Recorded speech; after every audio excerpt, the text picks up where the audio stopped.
দক্ষিণ আফ্রিকায় বসবাসরত বৃহত্তর নোয়াখালী জেলা প্রবাসী কমিউনিটির উদ্যোগে কেপটাউনে মিলন মেলা অনুষ্ঠিত হয়েছে। মহান বিজয় দিবস উপলক্ষে আয়োজন করা হয়। দিনব্যাপী অনুষ্ঠানে ছিল খেলাধুলা এবং সাংস্কৃতিক অনুষ্ঠানের পাশাপাশি নানা আয়োজন। দক্ষিণ আফ্রিকা থেকে সহকর্মী নুরুল আলমের প্রতিবেদনে বিস্তারিত।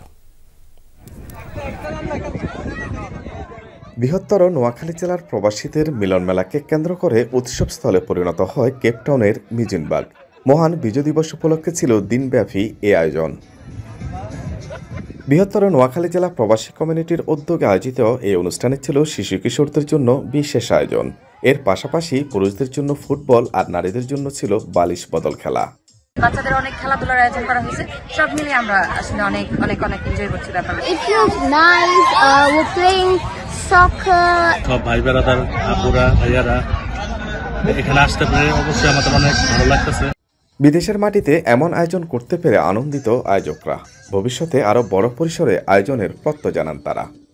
নোয়াখালীর পক্ষ থেকে প্রোগ্রামটা করা হয়েছে, তো নেক্সট প্রোগ্রাম ইনশাআল্লাহ আমরা অনেক বড়ভাবে অনেক বড় আয়োজনে করবো।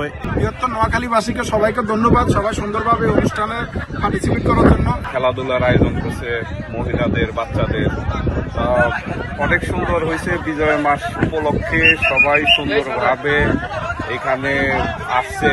অনুষ্ঠানে বিশেষ অতিথি হিসেবে উপস্থিত ছিলেন রুবেল আহমেদ, নাসরুল্লাহ নাসরু, শিমুল, ইকন, জহির সহ আরও অনেকে।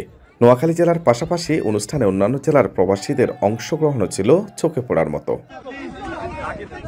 বিভিন্ন খেলায় বিজয়ীদের মাঝে পুরস্কার বিতরণের মধ্য দিয়ে শেষ হয় অনুষ্ঠান। নুরুল আলম, যমুনা নিউজ, কেপটাউন, দক্ষিণ আফ্রিকা।